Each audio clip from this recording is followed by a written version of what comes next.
Is it good for a pastor to preach using someone else's personal issue or problem as an example? That is... the pastor is preaching and knows somebody who has a problem or issue and uses that one to preach.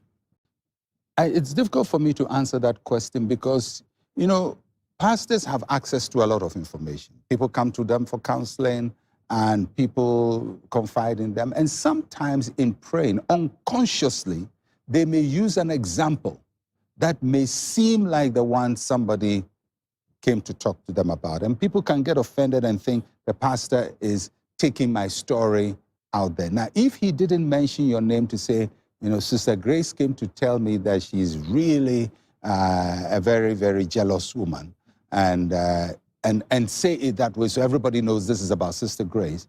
If she doesn't personalize it, then you have to also accept that because he's addressing all the issues that come to him, he may address an issue that you have discussed with him, but he's not doing it because of you or to humiliate you. But if he attaches your name to it, that one is, that's a bit too much. Or if he says it in a very derogatory name, for example, some of you come to me in secret and you tell me that this is the problem you have, and then you come and sit in church as if nothing is happening. I mean, if he takes it that way, then he's using that in a derogatory way. That will not be right.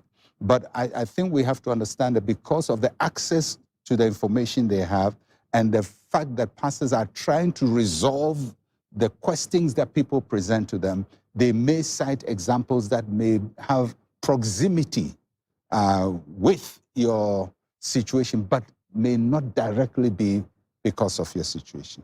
But I normally try to tell pastors, stick with the word. Generally, as a practice, I don't talk about myself much. I don't even talk about my testimonies. I don't talk about what God is doing in my life.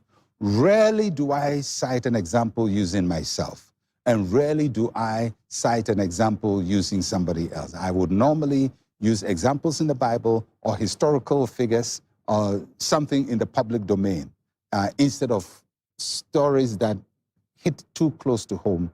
That may make somebody feel that you are on their business in church that Sunday. All right, thank you.